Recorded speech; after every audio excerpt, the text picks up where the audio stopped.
इस पक्षी ने झारसुगड़ा के नुआपड़ा गांव में देखने को मिला है। आइए जानते हैं पक्षीराज गरुड़ की कहानी। पक्षीराज गरुड़ का हिंदू पुराकथाओं में विशेष स्थान है। कई स्थानों पर उन्हें विशाल आकार, विशाल पंखों वाले पक्षी के रूप में चित्रित किया गया है, तो कई स्थानों पर उन्हें आधा पक्षी आधा मनुष्य के शरीर वाला बताया गया है। अनेक पौराणिक कथाओं में गरुड़ विष्णु के वाहन के रूप में चित्रित हुए हैं। वेदों में गरुड़ शब्द तो नहीं आया, पर इसके पर्याय गरुत्मत और सुपर्ण मिलते हैं। एक अन्य शब्द शयन भी गरुड़ का वाचक माना गया है। गरुत्मन के दो अर्थ हैं। एक है विष निवारण करने वाला, क्योंकि गरुड़ सर्पों का नाश करता है, अतः विष बाधा दूर करने वाले सुक्तों के ऋषि का नाम भी गरुत्मान है। सुपर्ण का अर्थ होता है सुंदर पंखों वाला, अतः सुपर्ण परम तत्व और गरुड़ पक्षी का भी बोधक है। विष्णु सूर्य के ही सर्वव्यापी रूप है, जो अनंत आकाश का तीव्रता से चक्कर लगाते हैं। इसके लिए एक शक्तिमान और द्रुतगामी वाहन की आवश्यकता थी उन्हें।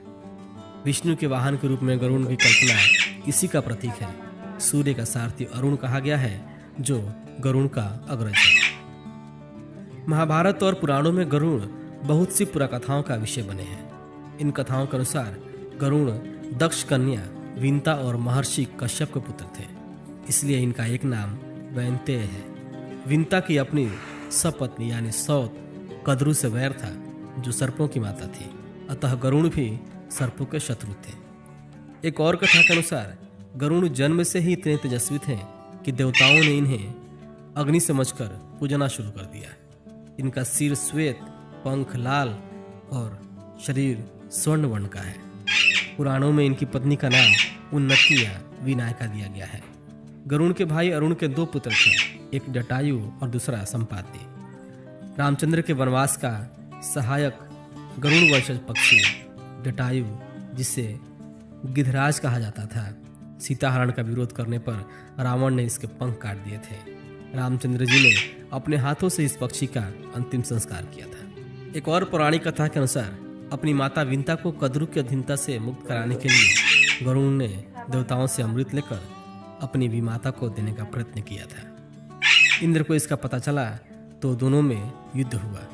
इंद्र ने अमृत तो प्राप्त कर लिया, परंतु उनका वज्र टूट गया। इस प्रकार इन कथाओं से गरुड़ जैसे विशाल पक्षी के मानवीकरण की अभिव्यक्ति होती है। विष्णु के वाहन के रूप में उनके चित्र या मूर्तियां तो प्राप्त होती हैं, परंतु उनकी पूजा स्वतंत्र रूप से नहीं होती।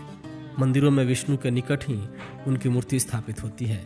चित्रों में तो उन्हें विष्णु को अपने ऊपर बैठाए आकाश में उड़ते दिखाया जाता है। गीता में कृष्ण ने वैनतेयश पक्षी नाम कहकर गरुड़ की महत्ता स्थापित की है।